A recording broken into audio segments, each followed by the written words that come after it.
Gumagalaw. Update lang dun sa YouTube video na ginawa ko like 4 years ago. What the fuck? Ang angas.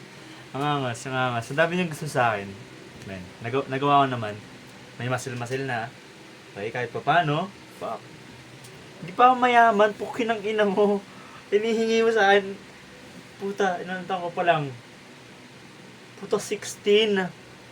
Tapos, inisip mo pag 21 mo, puta kang ina, mayaman ka na. Gago. Fuck. Ha? May girlfriend ako ngayon. Oh, mahal na mahal ko siya. Kantot ko siya gabi. Fuck. Oh, nagawa mo na yon. May muscle-muscle ka na. Humble ko pa rin naman kahit pa paano, di ba? Di ka cool kid, maporma ka. Ngayon, dapat may iba ka nang ma-achieve. Tangin na dapat after, sabihin natin man lang. Dapat literate ka na. Kahit pa paano, mas madami nang nababasa ang libro. Ngayon, hindi ako makapagbasa. Oh my God! Hindi ako makapagbasa. Hindi rin ako pag-aral. Hindi ako pag-aral na maayos. Sana magaling ka ng software engineer. Kaya nagtuturo ka na rin. Alam mo naman, sabi mo na sa akin, di ba? Yung video na to, sabi mo sa akin, dapat 5 years after 5 years, teacher ka. Gusto mo maging teacher? Ang ina mo. Gusto ko pa naman maging teacher, pero gusto ko maging software teacher. Parang si Monreal, ganun. Ang galing niya kasi, tangina. Ang galing ng mga teacher na ganun. Magiging teacher pa rin naman ako, pero pero iba na, hindi na yung teacher na makikita mo sa pang high school, pang ano, na makakagalaw ng buhay. Hindi ako makakagalaw ng buhay ngayon, ewan ko bakit ganun. Natuwa ako kasi nga, kakapanood ko lang, tapos parang mostly ng mga goals na nagawa ko, nakamit ko naman. Ang unrealistic lang iba. Ang inisipin mo, puta, may bahay ka na, milyonaryo ka, nagagumulan. Oh, ngayon, meron tayong computer, headphones.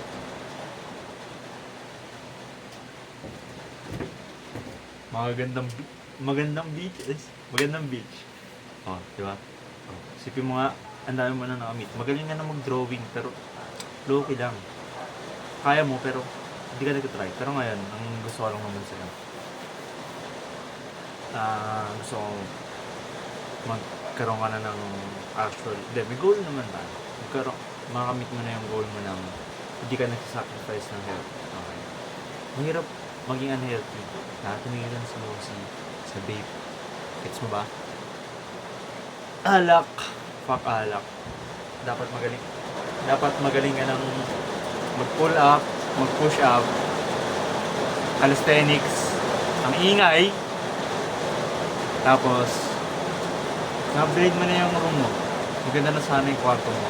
Kahit hindi mo na condo, sige, bigyan natin ng another 5 years pa. Pagkatapos ng 5 years na to, dapat may condo ka na. Kasi at least 10 years na yun, di ba?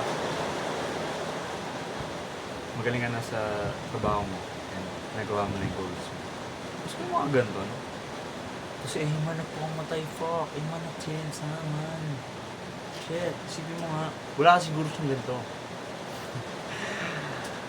After nun, so magaling ka na mag-art, illiterate ka na rin, and nakapag-teacher ka na kasi 5 years. 2 years na sa industry, 1 year ka na magtuturo dapat. Kahit paano, diba? Sige mo yun. Be more professional na. Magaling ka naman na magbasa ngayon, pero ano yun, damukol ka kasi mag-ugali yun eh. Sana kayo pa rin after nun, na-enjoy mo na sana rin yung buhay. Tulad na-enjoy mo nung this past few videos. Putang ina, di totoo ang ginto ni Marcos. Legit totoo, tol. Haha, hubad si Mrs. Nako. Yan. Nakaka-enjoy din na nakikita ko yung sarili ko mag-grow. After all these years, pani pa din ako, man. Hindi yung matatapon. Hintam ba ito? Ano yan? I love you.